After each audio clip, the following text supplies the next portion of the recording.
Please support the bar by subscribe, and sharing my casts. Follow my social media at Facebook, Instagram, Gab, Parler, BitChute, YouTube, DLive, Twitch, CloutHub, and Rumble, or join my Subscribe Star. Make a donation by clicking on the links on the description box. I am a listener-supported show, so any of the above is greatly appreciated. Help me grow and spread the truth, since the mainstream media obviously does not want to support truth. All links are listed on the description box. God bless you and enjoy.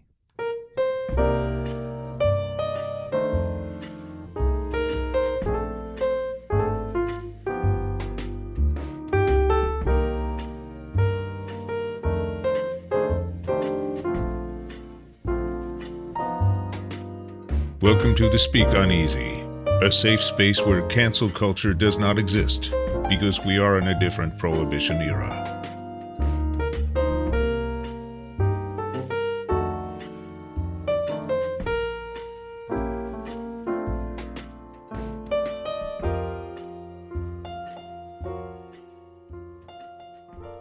Good evening and welcome to another episode of the Speak Uneasy with your host, the bartender.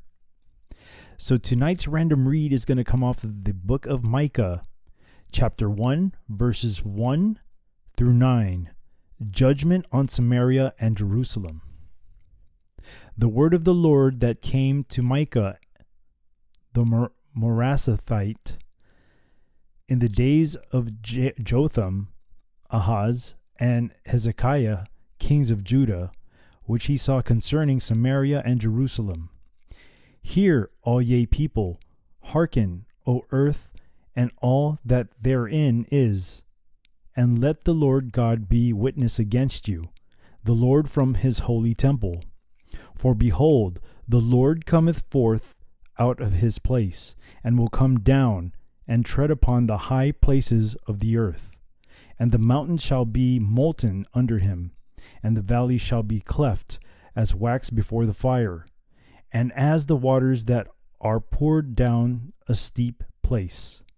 For the transgression of Jacob is all this, and for the sins of the house of Israel. What is the transgression of Jacob? Is it not Samaria? And what are the high places of Judah?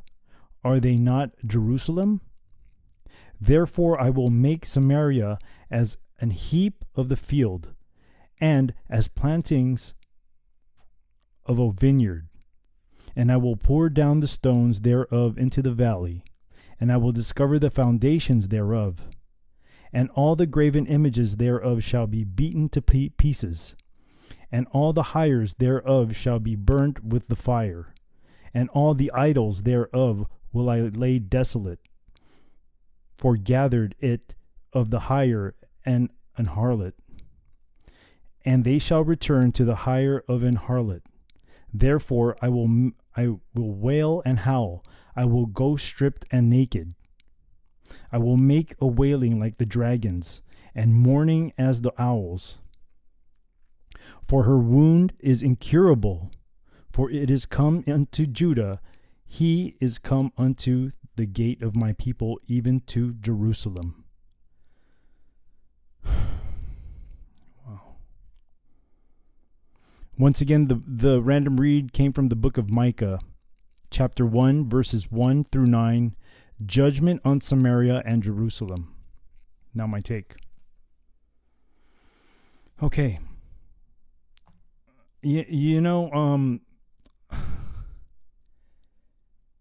My random reads lately have been connecting each other.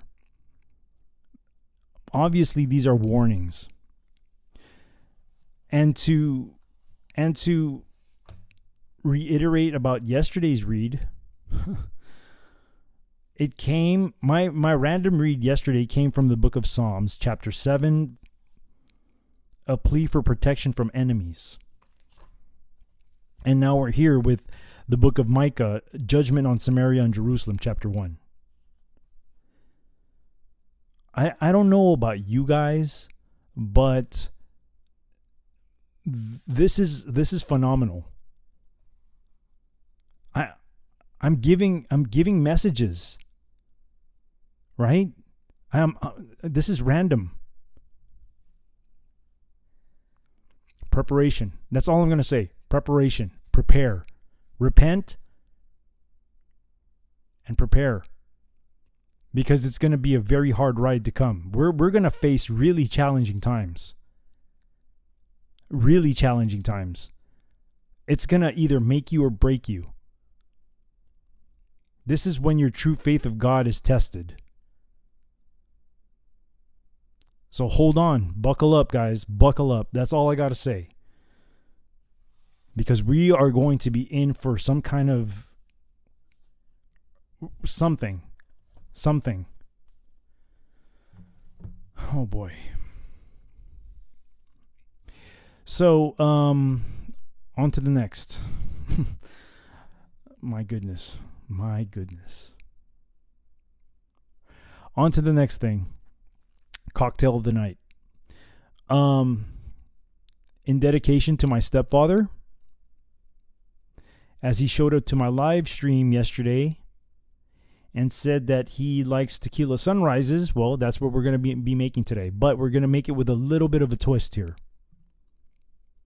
So today we are going to be making the tequila sunrise, which I will be called a tequila smoky sunrise. We're going to be making it with mezcal as opposed to your tequila.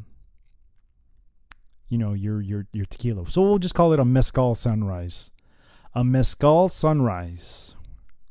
Little history on the tequila sunrise. We'll give the history on the tequila sunrise.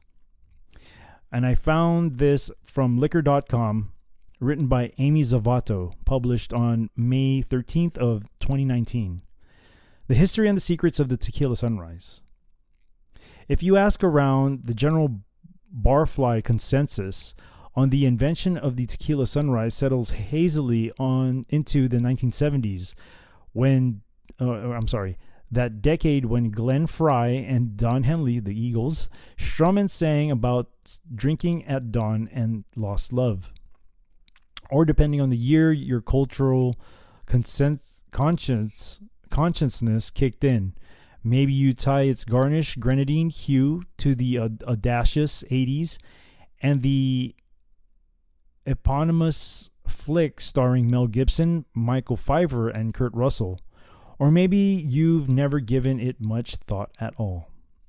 The tequila sunrise is one of those drinks. It had a big moment, popular in bars in the 70s and 80s, and then it sort of became relegated to listings on paper dinner menus or all-inclusive vacation swim-up bars.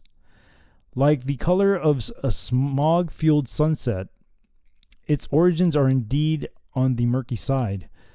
Like the story that Gary Reagan tells in the Bartender's Bible, only to cast dubiousness upon this passed-on prattle in his summary.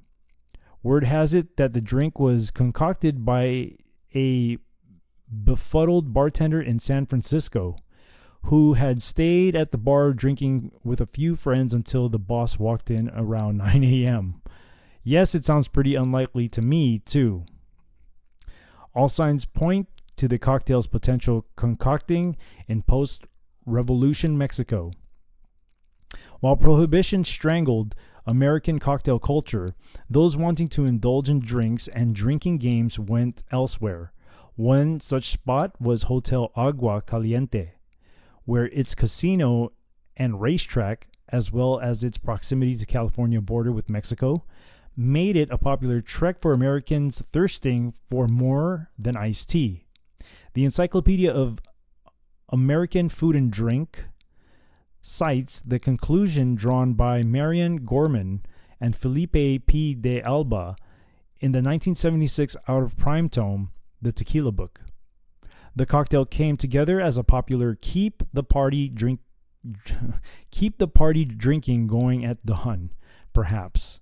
In 1939, cocktail writer Charles Baker offered a recipe cited as the Armalicia Chico, named for a popular Mexican bullfighter at the time, and for whom he created the following Tequila Sunrise sounding concoction: tequila, 3 jiggers, limes, strained juice, 2 orange flower water, 2 dashes grenadine, dash for color, pretty close. The Tequila Sunrise is cited by name of page 43 of Roving Bartender by Bill Kelly, who dubs it a favorite in Tijuana. The instructions: add a few cubes of ice to a 10-ounce glass, add in a half spoon of sugar, a half ounce of lemon juice, and an ounce of tequila, and fill near to the top with seltzer. The stir and pour of a half ounce of creme de cassis overall, allowing its own weight to carry it down. So here you have the tequila, the citrus, and the color. The seltzer was not a bad idea. Is the only sticky wicket to the recipe as we know it. The long-winded point is that the Tequila Sunrise has history, but more than that, it has simplicity. Just 3 ingredients: tequila, orange juice, and grenadine. Born in an era known for its cocktails, the drink still holds up. The Tequila Sunrise is a classic that, when at its worst, for example, cheap mixto tequila, processed juice, and artificial grenadine, can be nothing more than a headache in a glass and difficult to enjoy, says Nathan Elliott, the head bartender at Portland Ori's Bacchus Bar in Kimpton Hotel Vintage. However, when this cocktail is made properly with fresh ingredients and a high-quality tequila, it can be a true thing of wonder. To that end, Elliott keeps it on regular rotation on his menu, and he's not alone. The Cottonmouth Club in Houston, well, I gotta check that place out. Bartender Michael Neff recently added it to his spring 2019 menu in dedication of his dad, affectionately known as Cowboy Dan, for whom the Tequila Sunrise was a favorite. Cowboy Dan didn't really drink much, but when he did, he'd order a Tequila Sunrise extra grenadine, said Neff. I told him once that he drinks like a college girl and regretted what followed. For his take, Neff used Tapatio tequila, fresh orange juice, and his house-made cranberry grenadine. Over versions opt for spice and bitters, perhaps as a way to boot the cocktail's sweet rep into darkness once and for all. The Alter Ego 13, Raymond Delaney's Riff at Bookstore in Kimpton Alexis Hotel in Seattle, infuses Casa Noble Crystal Blanco tequila with cinnamon. Wow, interesting. Subs in fresh lime and pineapple juice for the orange and adds Campari and Chinar for color and a little bit of bittering, aka the alter ego of grenadine. At the Ritz-Carlton in Washington, D.C., Chris Mendenhall of Quadrant uses a smoked jalapeno syrup to kick up the vegetable flavors of the tequila base, plus fresh orange juice and passion fruit syrup instead of grenadine. It dubs it El Mercado in reference to Mexico's open-air markets. And at Port Hunt Alpine Club in Portland, Maine, Trey Hughes' subtly spiced hibiscus syrup, made with pink peppercorns, dried hibiscus flowers, toasted clove and cinnamon, and orange flower. Water is an earthy, zippy alternative for grenadine in his roll call, floated atop tequila, pineapple and lemon juice, and agave. There are other variations of the drink that can be fun as well. Infusing your tequila with Madagascar vanilla bean was a fun twist. At that can hark back to the Orange Julius. Yeah, Orange Julius is good, says Elliot, who suggests other opinions, like substituting the grenadine with herring cherry liqueur or replacing Workaday fresh orange juice with fresh blood orange when it's in season. No matter the direction you decide to take, this classic is a classic for a reason, as long as you stick to using fresh ingredients and quality tequila. Once again, that history came from liquor.com, written by Amy Zavato, published in May 13th of 2019. So, here we go. Now, this is what we're going to do. We're going to go ahead and make a Mezcal Sunrise. I do have tequila, but I decided, let's make it a little bit different, right? So I have my Collins glass here. I've already put ice in it. So first thing we're going to do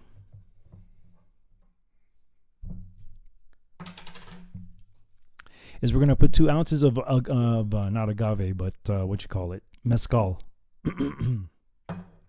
2 ounces of mezcal into the Collins glass.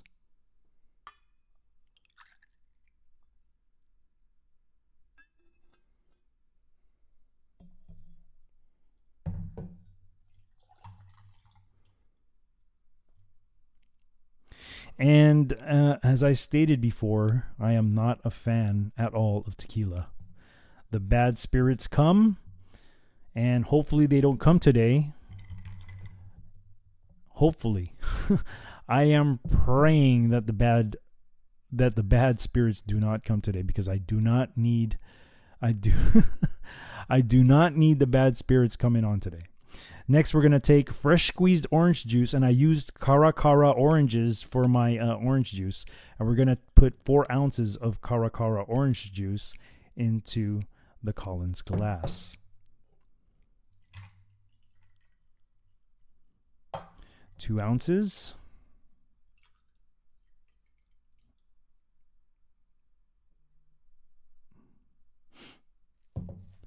And 4 ounces. Okay, next thing we're going to do is we're going to take our grenadine, and we're going to put about half an ounce of grenadine. And what we're going to do is we're going to float it. So I'm going to use my bar spoon.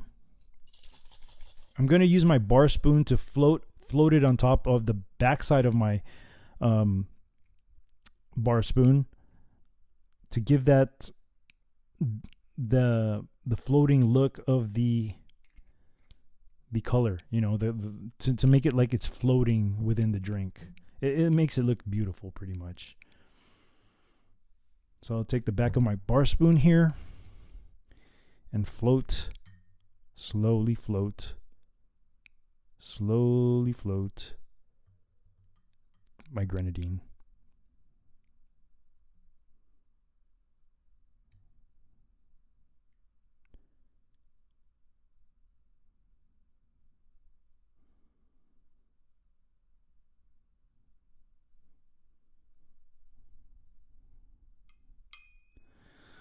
All right. It doesn't look like it's floating. Man, it doesn't look like it's floating. That's all good. All right. So the next thing we're going to do is we are going to take a slice of orange, garnish it, top of the glass, and also add a maraschino cherry with that. Put that on the top, and bam, there we have it, the tequila sunrise, or I should say the Mezcal Sunrise. Let me give it a little I don't know, a little taste, I guess. I'm kind of scared to take a taste. I'm scared. I got to be honest, because every time I drink some kind of tequila, I'm always getting bad things happen to me. Let me give it a little stir on the bottom. Actually, no, I'm just gonna leave it, because I'm gonna have to take a picture of this anyway. So when I publish the episode out, you guys can see the drink as it is, as I've made it. I've poured a little bit of I guess some of that maraschino cherry sugars went on it gave it like a bloody sun look. So I'm gonna taste this.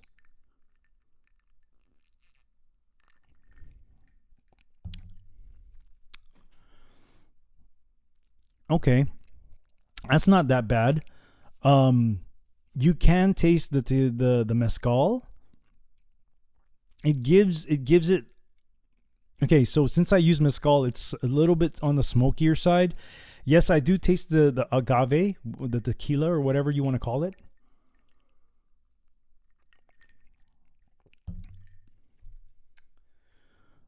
Yeah, it kind of looks like it's on the darker side too.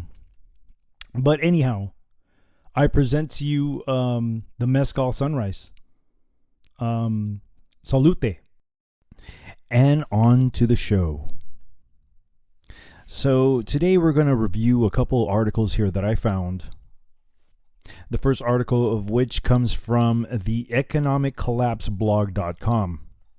This article was written by Michael Snyder on June 9th of this year. Title reads, Ranchers sell off cattle, farmers idle thousands of acres as America's drought emergency escalates. In my entire lifetime, this is the worst that drought conditions have ever been in the western half of the country. During the past 20 years, the amount of territory in the West considered to be suffering from exceptional drought has never gone higher than 11% until now. Today, that number is sitting at 27%. The term mega drought, in quotes, is being thrown around a lot these days to describe what is happening, but this isn't just a drought. This is a true national emergency, and it is really starting to affect our food supply. Just look at what is happening up in North Dakota. The vast majority of the state is either in the worst level of drought or the second worst level of drought, and ranchers are auctioning off their cattle by the thousands. Oh my goodness. That doesn't sound good, man. Wow. Okay. Normally this time of year, we're probably looking at 400 to 600 head. Of a lot of times would be every other week, said former auctioneer Ron Torgerson. Sorry if I butchered that name. On Sunday and Monday, more than 4,200 head of cattle were sold at Rugby, Livestock, and Auction. Needless to say, ranchers in North Dakota don't want to get rid of their cattle, but the drought has pushed prices for hay and corn so high that many of them simply have no choice. This is really not sounding good. I love eating steaks. I'm a very heavy meat consumer.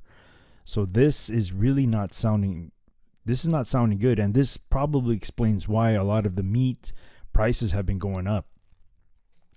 One of those that has already been forced to sell a large number of cattle is rancher David Bull. As the drought continues, the price of hay and corn has gone way up. It's more expensive for ranchers to try and supplement feed than it is to sell the cattle.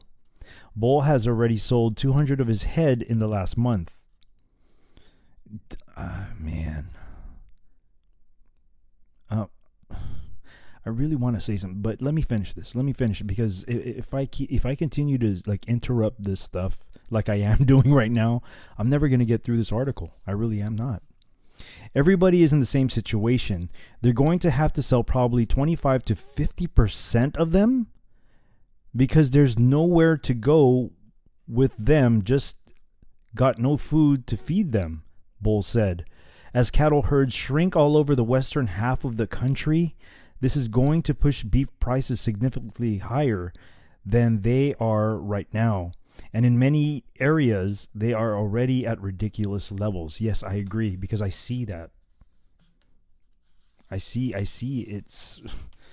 I honestly see the prices shooting up. It is ridiculous. Meanwhile, the drought continues to push the water level in Lake Mead into the danger zone. Oh, jeez. Another angle of this. According to CBS News, Lake Mead will soon hit the lowest level ever recorded. For more than 8 decades, the iconic Hoover Dam has relied on water from Nevada's Lake Mead to cover up its backside.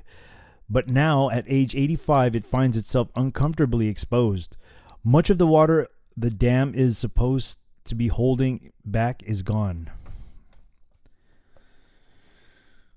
this is a very hard read, man. This is difficult because as I'm reading this, I'm surprised myself. And it's like what I said earlier. It's like what I mentioned before. When I don't read these articles prior to me actually reading them on the air. So you're getting my reaction as I'm reading.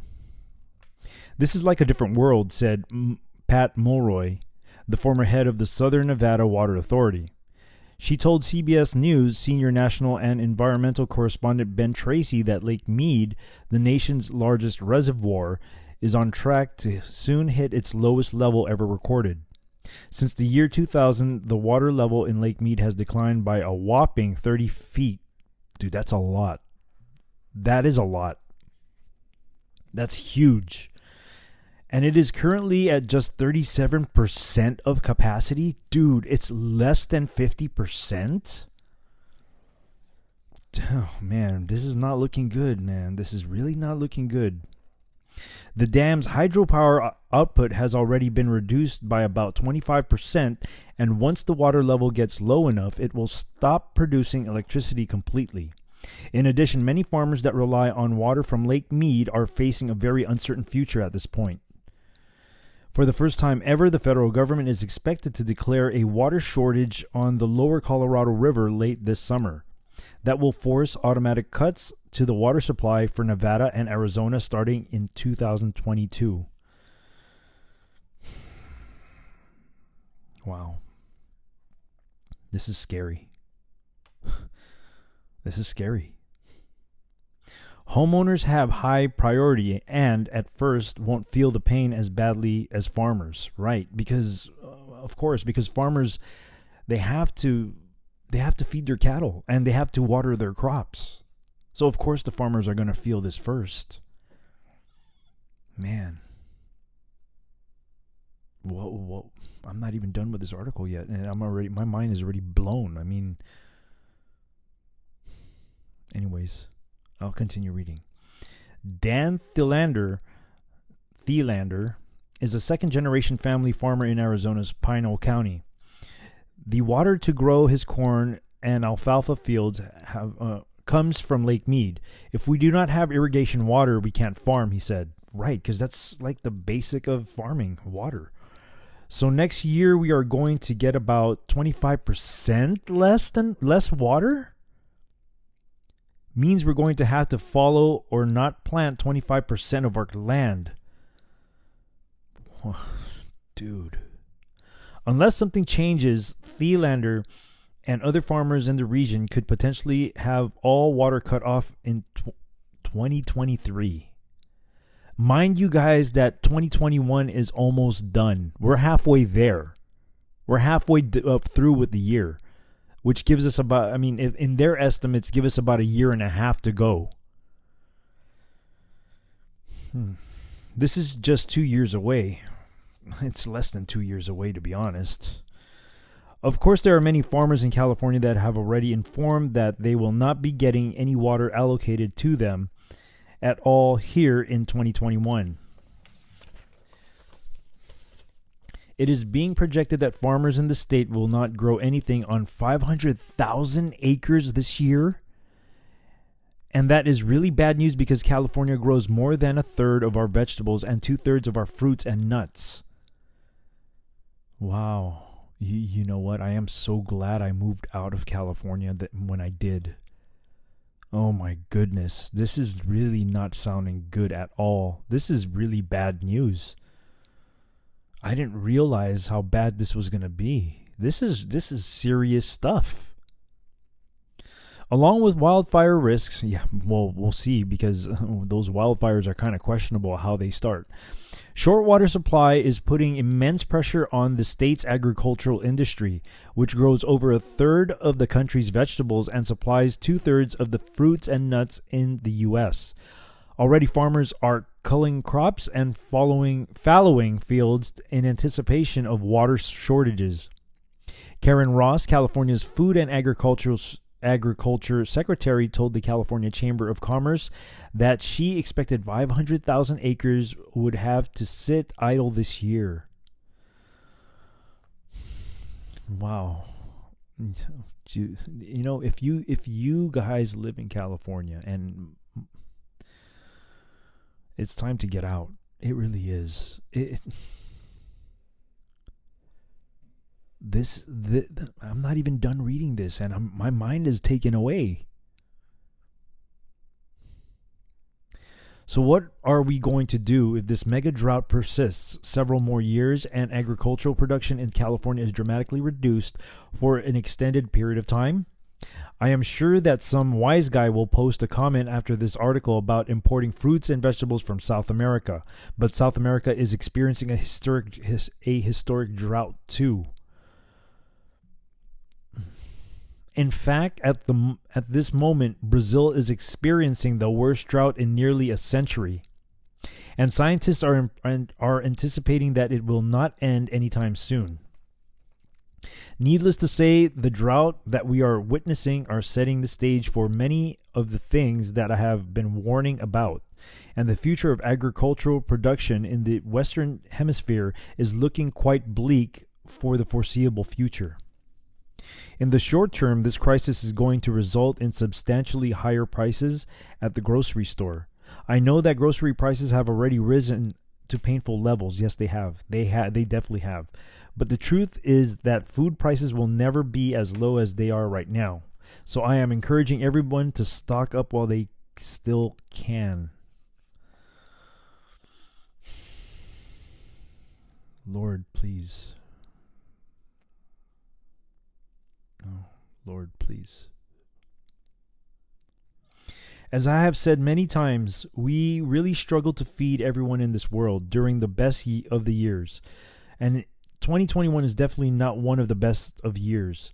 Global food supplies are getting tighter and tighter, and this definitely has enormous implications for our future.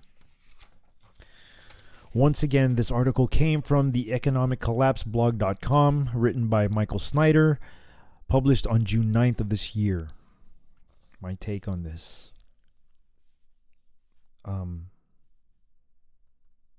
We don't have much time. Truth of the matter is, we don't have much time. This is very hard information to take in, because food is very essential for our survival. And if we're not fed properly, if we don't get the right nutrients in our body, we die slowly. We suffer. We start to resort to ways that are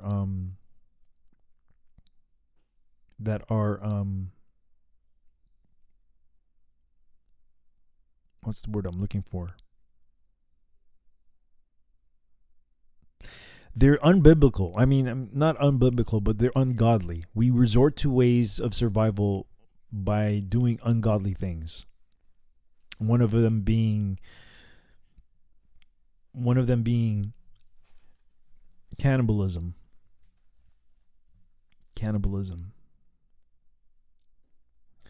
And now that I'm thinking and I'm talking to you guys, I start thinking about these shows that they've been showing, like Naked and Afraid and all these survival channels about eating bugs and how to survive out in the wilderness and prepping and all this stuff. Predictive programming. They're setting the stage, man. They're setting the stage. And I don't know much about weather manipulation. I do know that it the talk is out there about it. I don't know anything about it. Do I think it's possible? Sure. I think anything is possible. I think anything is possible because I'm open-minded to many things. But this is a very, very frightening article. And if they're projecting that by 2023 there will be no more food,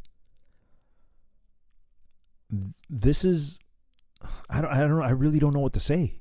I don't know what to say. You can only stock up so much food. I think the key here is to start homesteading, like start home gardening, because that's how we're going to survive. That's how we're going to survive. We have to, I guess we're going to have to start growing our own food, growing our own crops. Man, having our own chicken coops for eggs and chickens and fishing and all sorts of stuff that we have to resort to. I've never gone hunting before, and I'd really love to go out there and learn how to hunt. I think it's going to be an essential thing, an essential skill soon to come, to know how to hunt, and then to know how to butcher an animal that you have just killed for survival.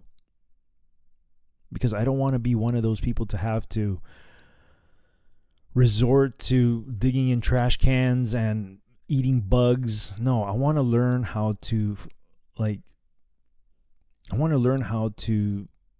hunt and butcher animals, not in a way where I do it for fun. It's because of survival. But this article right here, man, even with the water supply, that's very essential to our life, our water supply. And like I said, if we don't have any more food and water, we're going to die slowly. Like, we're going to suffer. It's not going to be a quick thing. You may choose to do what you want to do instead of suffering, but me personally, man, this sounds like biblical stuff. Famine? Wasn't that one of the signs in the book of Revelation about how the world will be ending? On top of all the stuff that's going on right now with wars and the rumor of wars, natural disasters.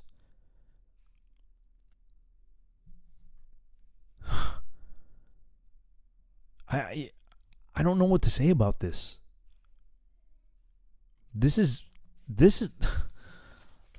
the reason why I picked this article in particular, because it talked about cattle, and I'm a heavy meat consumer. But when I read this, as I was reading this, my mind was blown because of the water shortages. And the result of that is not being able to have food. Wow. This is heavy stuff, man. I mean, I can't even grasp my mind around this story. But the only thing that I can say right now, and I gotta start doing what I say as well, is I have to start learning how to freaking grow my own food. Because that's going to be a very key part of my survival and my family's survival. We all have to get into this and learn how to plant our own food. And if we have enough space to have chickens and even a cow or two, I mean, I definitely got to move out more towards the country and have some acreage. I do. I really do. I mean, it's time for me to leave where I'm at. I love where I live right now, but I've already said in my head that I wouldn't be staying in this particular area that I'm at right now too long. And the reason for that is a lot of big tech companies are moving this way, and with that comes people who are not like-minded as myself. And I don't want to be in the mix with that. Especially if they come in numbers and if they're going to be the majority of the neighborhood, I definitely don't want to be surrounded by them. I want to be surrounded by people who I know who are going to get my back when things go down, and who are like-minded as well. So this is mind-blowing stuff, guys. I really don't know what to say about this. And these are people who do this for a living, as far as like tallying up the numbers and people who I don't know, whatever they do. whatever you call them. They do this for a living. And, man, I did not realize this. I really didn't. I don't know what to say about this. So, that's my take on this article. There really isn't much of a take because I'm blown. I'm surprised. I'm speechless. And this should be a wake-up call for all of us, especially us Patriots, because we have to prepare for bad things to come. We do. You know, that saying of things have to get worse before they become better. Well, prepare your ass for worse. As far as me going through the random reads, this definitely connects with the random reads that I've been reading lately. It's been warnings. And more than ever, we have to heed to the warnings that I've been given. I don't go out looking for these scripture readings. I open the Bible up to where it lands, and I read where my finger lands on the Bible. It's random, which is why I call it a random read. And if that doesn't tell you clearly that God is talking to you guys through me, and look, I take it as God taking to me too. He's talking, not taking to me, but he's talking to me too. I don't know what else to explain to you guys. I don't know. I'm a very simple person. I try to explain things the most simplest way I can because my mind is not that complicated as far as the choices of words I use to articulate what I need to. So, again, I don't know what to say about this. I'm stunned. I'm stunned. So right now we're going to take a break. And when we get back, I have another article that I want to review. So I will see you when I get back. And welcome back from the break. So the next article I have here comes from the Federalist, and it was written by Audrey Unverfurth. And this was published back in June 11th of this year. Article reads, Tom Cotton. Military whistleblowers report leadership forcing anti-American indoctrination on them. Why do I believe this? Why do I believe this? I haven't even read the article yet, and I already believe this. Republican Senator Tom Cotton said America's troops are being indoctrinated with the lie that the entire U.S. Army is racist, and that the country they represent is fundamentally racist and evil nation. I have received, along with Congressman Crenshaw, several hundred whistleblower complaints about Pentagon extremist and diversity training. Cotton said Cotton said Thursday during a Senate Armed Services Committee hearing. Cotton reported that these trainings are leading to plummeting morale, growing mistrust between the races and sexes where none existed just 6 months ago, and unexpected retirements and separations. These are not my words, Cotton emphasized. These are the words of your own troops. Cotton said officers are leaving their positions in response to the indoctrination. One Marine told us that a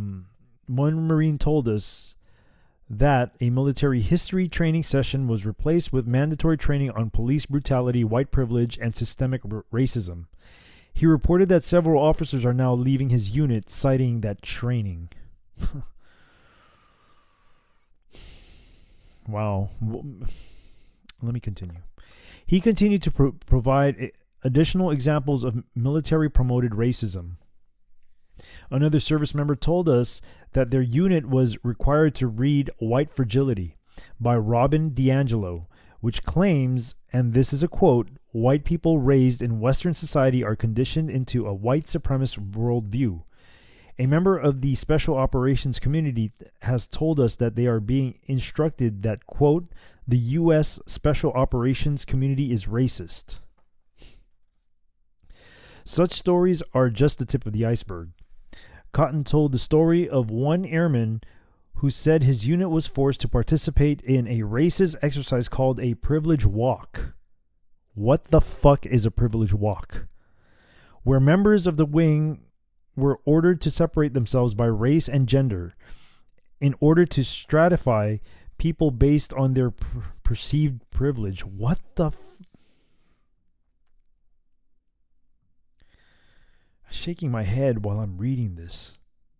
I mean, I believe that this is happening, but I can't believe that they're allowing this to happen is why I'm shaking my head. Troops are increasingly being judged and dehumanized by their immutable characteristics rather than be celebrated for the skills they bring to the job. Cotton shared a quote from an African-American officer who said, "The Navy thinks my only value as a black woman and not the fact that she is a highly trained military specialist," he added. In response to these complaints, Cotton questioned U.S. Secretary of Defense Lloyd Austin. "Mr. Secretary, do you believe that our military is fundamentally racist? Is a fundamentally racist organization?" Cotton asked. Austin initially gave a weak response before conceding that the military isn't fundamentally racist. "Well, I won't give you a yes or a no answer on that, sir, because it deserves more than a yes or a no." Dude, talk about a freaking politician answer, huh?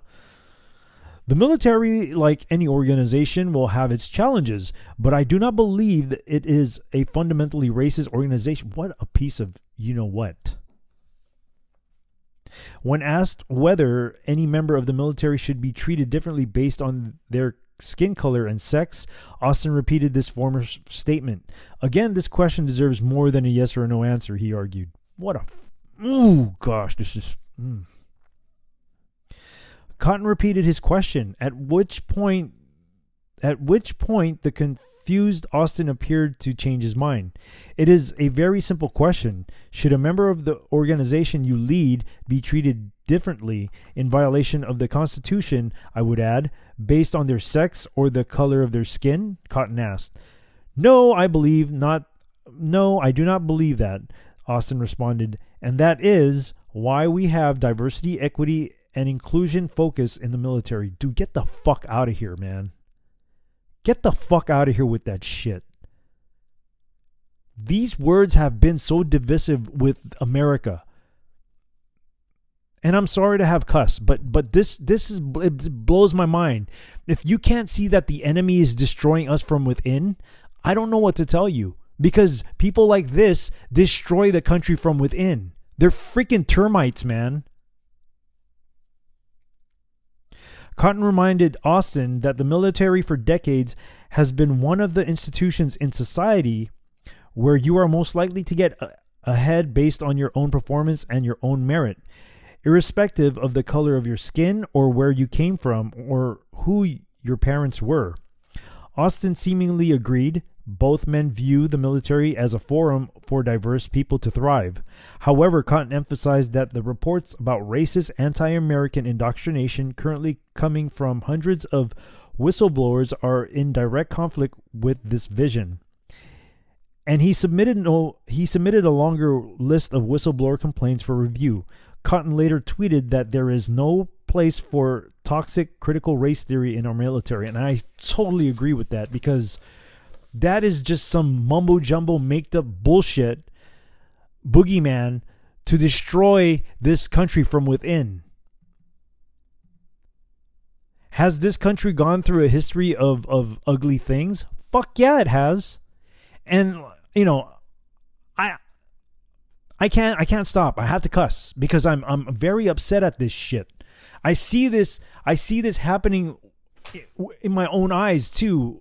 As far as where I work, I fucking see this. The fucking training that they give us, it's stupid. And I'm not talking about like skill training for the job. I'm talking about cover your ass fucking training that they give us for tolerance and all this bullshit. It's almost as if they're pushing the agenda. Like they want us to be that.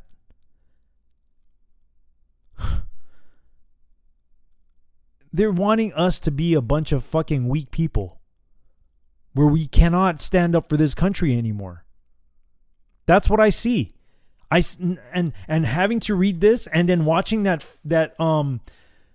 recruiting video for the army recently. Really? Is that the direction that we're going? You're losing a lot of leadership in the military and also in other, agencies out there in the government. You're losing a lot of leadership who are choosing to leave because they get persecuted for doing the right thing. This is fucking nuts. This is clearly an attack on this country from within, especially with these big organizations, these government entities. They make you feel bad about who you are. They divide us by sex. They divide us by our beliefs, our skin color, and who we sleep with. What the fuck? How about us people identify as Americans first? Because that's what I am. I'm an American first before anything else. Have we not learned the sacrifices that were made for this country? For freedom? People believed in freedom and we're losing it. We're losing it. Day by day, we're fucking losing it.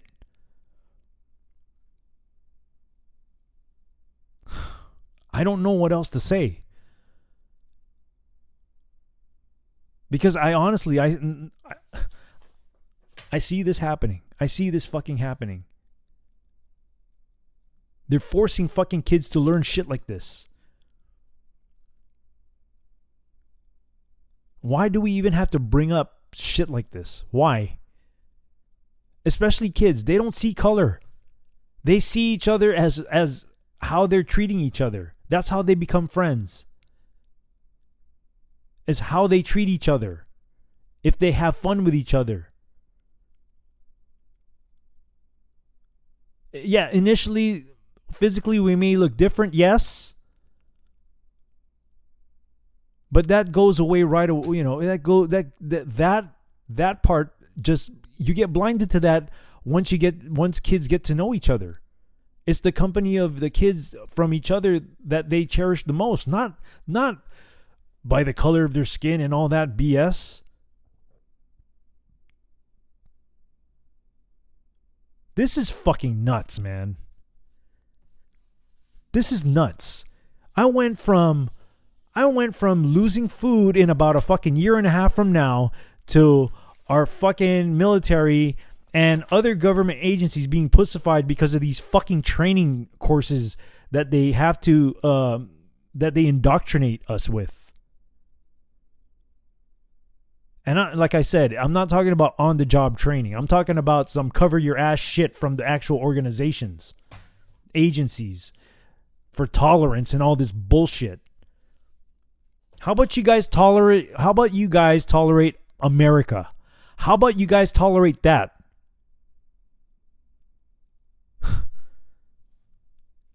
I don't give a fuck who you sleep with. That is your fucking business. As it shouldn't be your business who I sleep with. When obviously I'm a married man with a wife, a female wife. So that pretty much narrows that shit down, right? But it shouldn't be any other person's business of who sleeps with who. Why is that so important? How does that define who the fuck you are? How does that? Tell me, how the fuck does that define who you are? How does sexuality define who the fuck you are? That shit may be a requirement to become a porn star or a fucking somebody who does an OnlyFans or some shit like that. But honestly, that doesn't define your character. Your character is defined on how you treat people. We can have different beliefs, that's fine. But ultimately, your character as how you treat another person is going to define who you are. It's not who you sleep with. It's not the color of your skin. It's not what ethnic group you believe in. It all is based on how you treat somebody.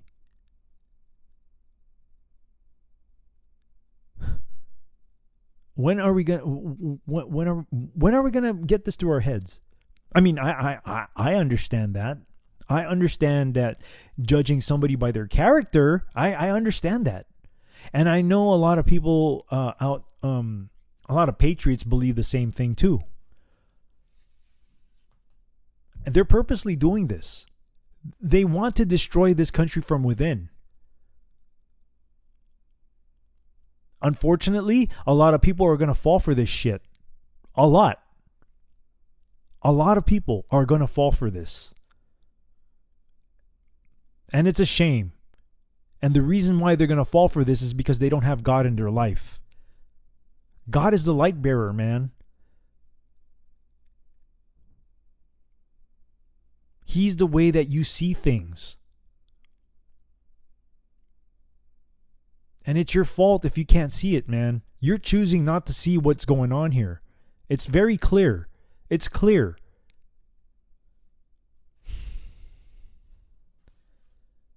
I'm very angry to have read both these articles today. It almost feels like there's no hope. But, you know, these things have already been prophesied in the Bible. And we don't necessarily have to take it as our destiny. Even though it is. Even though things may be set in stone, I don't know. Maybe. It may be set in stone, I don't know. But that doesn't mean we just lay back and freaking wait for it to happen. No. We do the best we can to turn this right. To save what we have.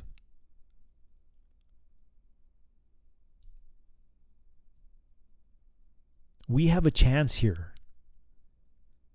This is probably going to be the ultimate test for us. Right? Have that relationship with God. Treat each other right. But I've said this before, and I'll say it again, and I'll always say this. Walking in the path of Jesus is not going to be a popular thing. The truth is not a popular thing. It really is not. It's probably one of the most difficult things you can ever face in your life. The most difficult thing you can do in your life is to walk the truth. Because populace says that populace is the majority. And the mentality of a lot of people as far as what's popular or not is they lean towards what's more popular instead of leaning to what's right and what's the truth.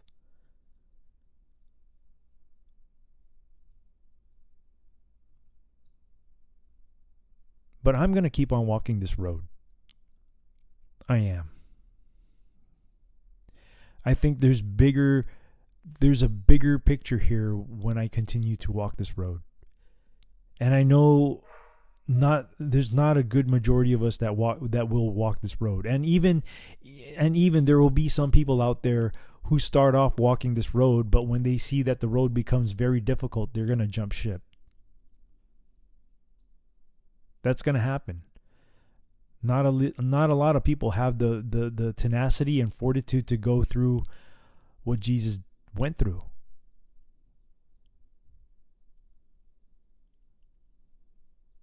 Kind of like Job, right?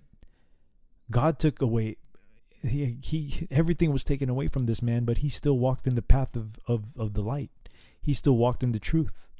This is going to be a true test of who's who. This is going to be a true test. And as much as I would love to have all you people walk in the same path as me as far as the truth goes, I know a lot of us are going to drop out. But for those who stick around to the end, I hope that we stick together and just pull each other up when that time is needed.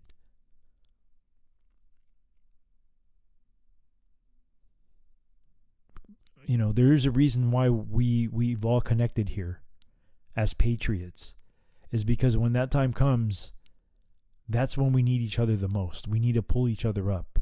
We do. We need to bond together as one. Even though we're going to be in the minority, we have to stick together, man. We do. This is going to be a rough thing to endure. It's going to be a rough thing to endure. You're going to doubt, but you can't. You have to keep pressing on. This is not easy. So, that's all I have for today. And I'm sorry to have burdened you with such horrible articles today. But sometimes the truth is not an easy thing to hear, but it's something that needs to be heard. And I've gotten very angry today because of these articles. I mean, it's rough, especially if you have little children. Especially if you have little children, it's rough. My biggest concern is my children. I'm able to fight this battle now because I'm alive and I physically can do it. And I don't want to have to pass this burden on to my daughter nor my son. So that's why I'm passionate about what I do. And I'll continue to do God's work because this is what it is. This has nothing to do with me. Has everything to do with what has been assigned to me to do. And I'm going to do it. So, with that being said, the bar is now closed.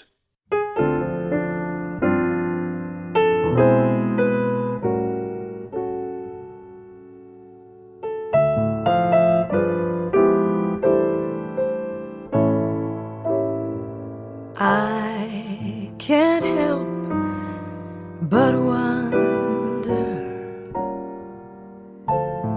if I'm under a spell. It's more than a passing notion.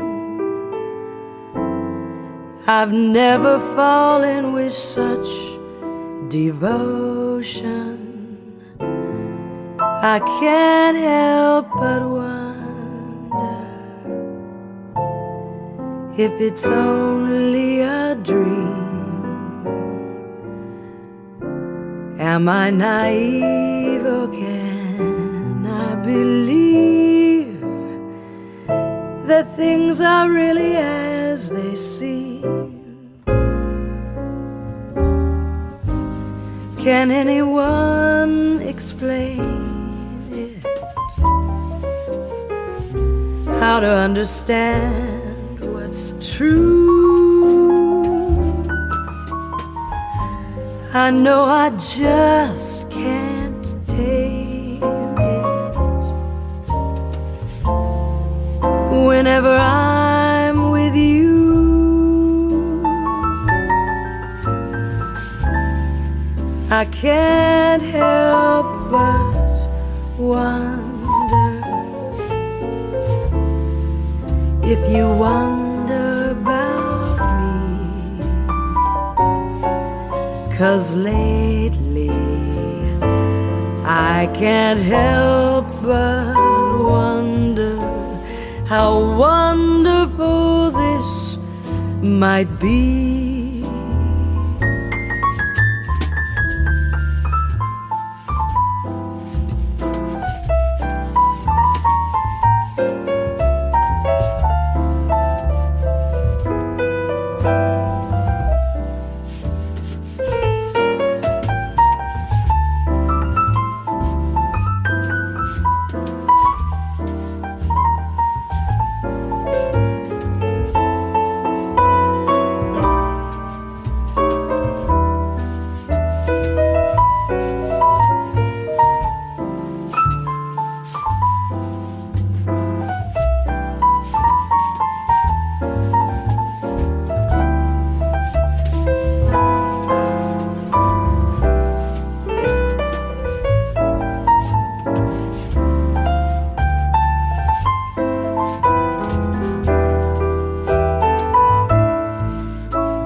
Can anyone explain it?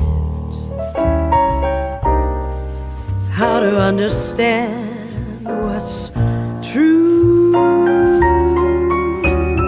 I know I just can't take it. Whenever I'm with you,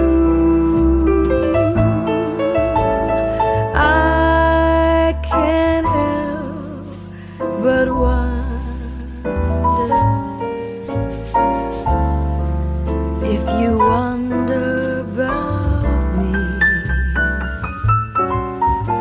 'Cause lately I can't help but wonder how wonderful this might be. 'Cause lately I can't help but wonder how wonderful this might